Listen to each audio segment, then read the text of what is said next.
Ceroboh adalah sebuah kata yang sering dipakai untuk menggambarkan ketidaksengajaan melakukan suatu kesalahan. Kecerobohan-kecerobohan kecil bisa jadi terlihat lucu bagi kita, bisa juga terkadang mengesalkan.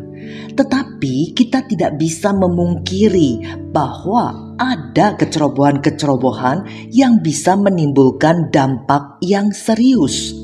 Dalam hal-hal kecil, memang ceroboh tidak membawa konsekuensi berat, tetapi ada saat-saat di mana kecerobohan itu harus dibayar mahal. Di saat kecerobohan menjadi bagian hidup manusia, kita selalu diingatkan agar berhati-hati dan menghindari kecerobohan sebisa mungkin. Karena bagi Tuhan sendiri, kecerobohan bukanlah sesuatu yang bisa ditolerir.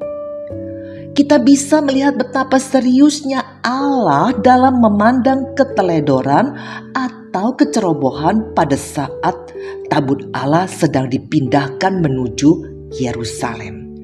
Seorang bernama Uza adalah salah satu yang dipilih untuk mengangkatnya.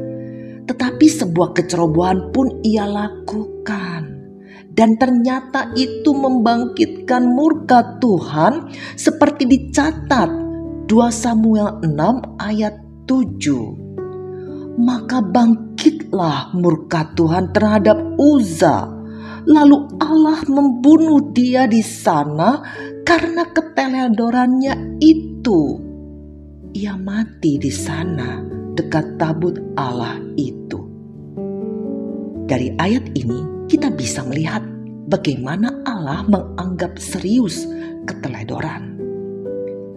Kecerobohan atau keteledoran bukan sekedar ketidaksengajaan, tetapi juga menunjukkan ketidakhati-hatian yang jika kita abaikan bisa akan sangat merugikan dan bisa membawa dampak buruk secara luas.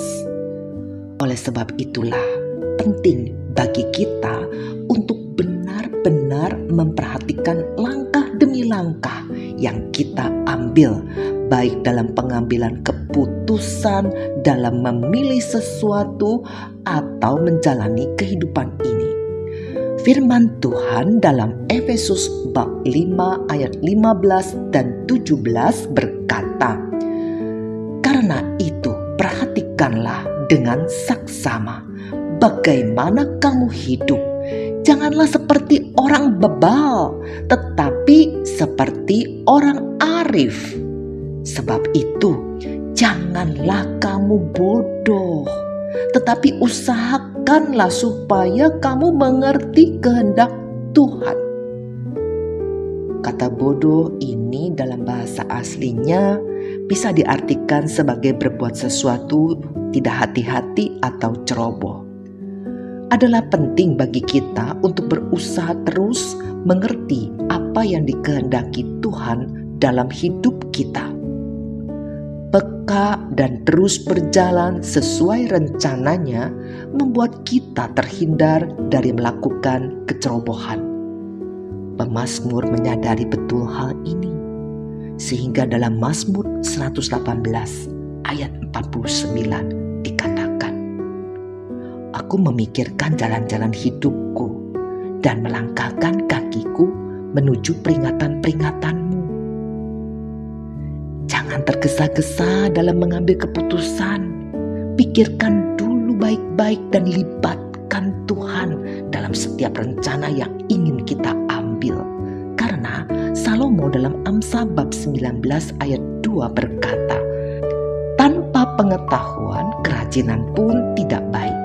Orang yang tergesa-gesa akan salah langkah."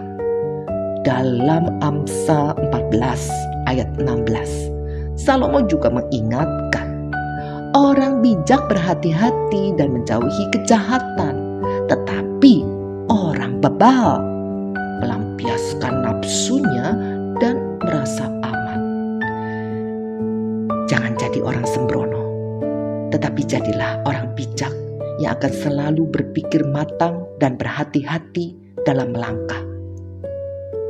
Saudara, kecerobohan muncul akibat kita tergesa-gesa atau karena ketidakhati-hatian kita dalam melakukan sesuatu. Oleh sebab itu, marilah mulai hari ini kita perhatikan baik-baik setiap langkah kita, menyelaraskannya dengan rencana Tuhan dan tetap berpegang pada ketetapan-ketetapannya agar kita terhindar dari berbuat hal-hal yang ceroboh. Amin.